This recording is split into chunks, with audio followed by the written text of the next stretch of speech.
Hi, this is Mike Krentz, author, and I'm here to read from the first book in my Mahoney and Squire series of military thrillers that feature strong women.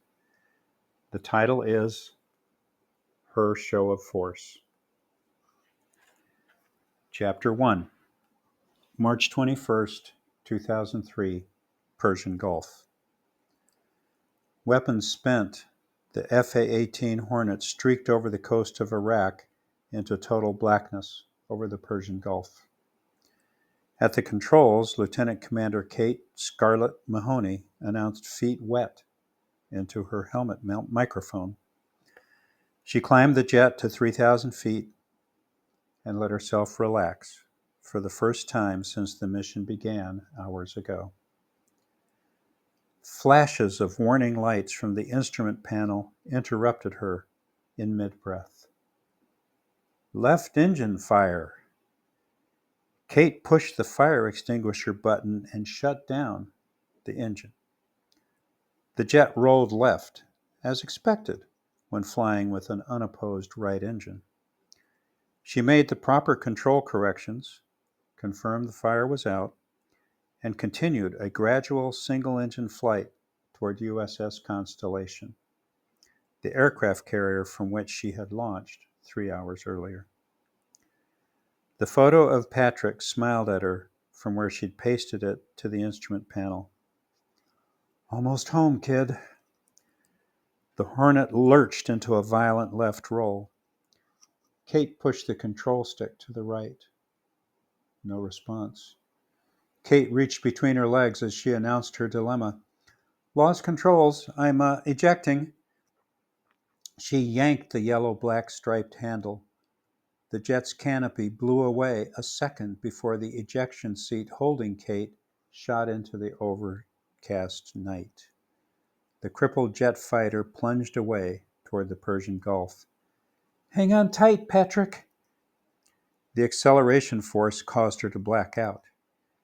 In seconds, the seats separated, the parachute deployed, and Kate's limp body transitioned from projectile to falling leaf. The sudden deceleration and the groin straps yanking on her distended bladder jerked her into consciousness. So did the intense pain in her dislocated left shoulder. Patrick had disappeared from her mind. She peered up to confirm the dim outline of a full parachute. Her wingman circling overhead would report "good shoot" to Connie. Overcoming the pain in her shoulder, Kate inflated her flotation vest and snapped the waist lobes together. A glimpse of the carrier's distant light appeared against the black horizon, no doubt launching the rescue helo in her direction. She steadied her breathing. Less than 1,000 feet before water entry. When her boots hit the water, Kate released the parachute straps just before her body submerged.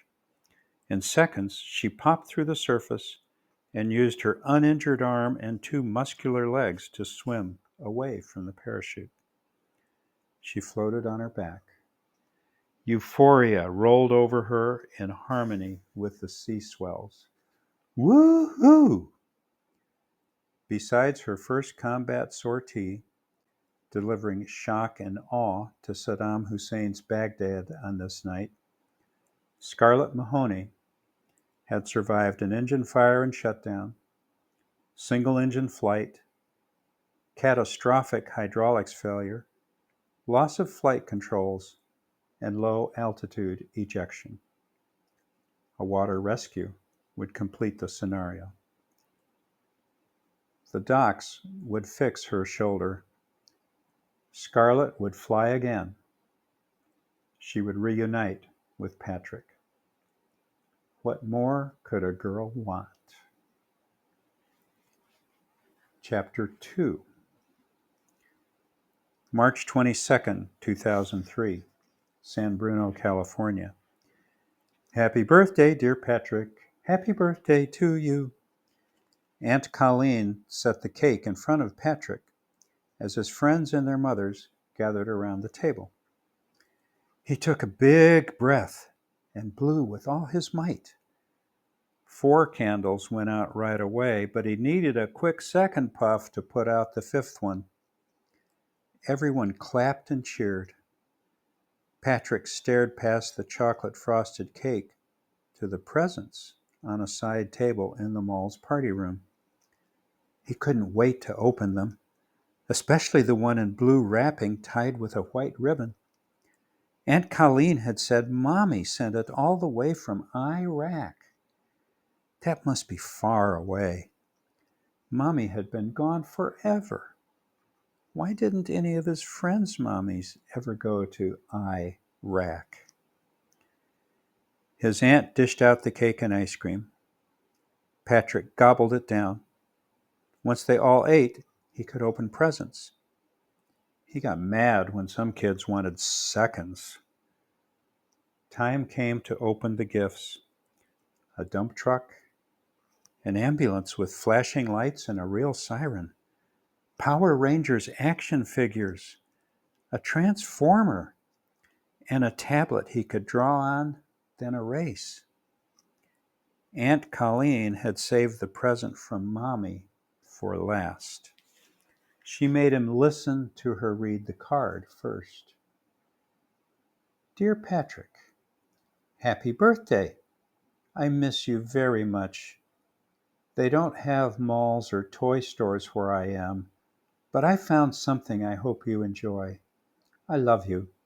Mom. He tore open the wrappings. His fingers touched something hard and leathery. A strange animal with a long neck and a lump on its back. Patrick wrinkled his face as he turned it over in his hands. It's a leather camel, Aunt Colleen said. Camels are animals that live near where Mommy's ship is. She got it on Liberty in Bahrain. Patrick searched all over the animal, but he could not find a switch. Maybe it needed batteries. He didn't see a battery hole. He tried to move the legs, but they were stiff as pencils. The neck, too. He handed it to Aunt Colleen. How does it work? The mommies giggled. It's a model, a beautiful leather model. It doesn't move or have batteries. Put it on the shelf in your room so when you look at it, you can think of Mommy. Patrick stuck out his lip and turned back to his new transformer. Later, Patrick and his best friend, Mei Lee, helped her mother and Aunt Colleen pack up the presents. He held on to the leather camel. Outside the party room, he saw a man watching them. At the mall exit, Aunt Colleen turned to Mei Lee's mother. I'll get the car and pick you all up here. No point in gathering all this stuff through the garage. As soon as Patrick's aunt left, Mei Lee had to go to the bathroom. Real bad. Her mother sat Patrick on a bench. Wait right here while I take her to the ladies' room. Don't move. Your aunt will be right back.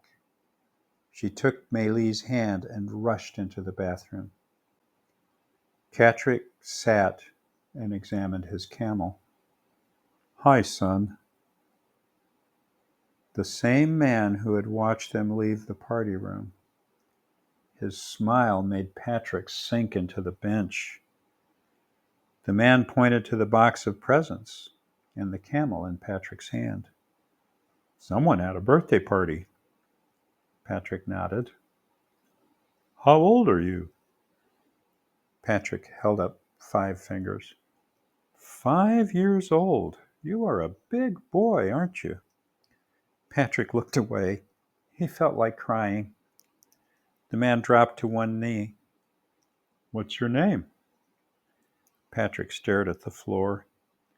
Patrick Walker. A car pulled up outside and Aunt Colleen got out.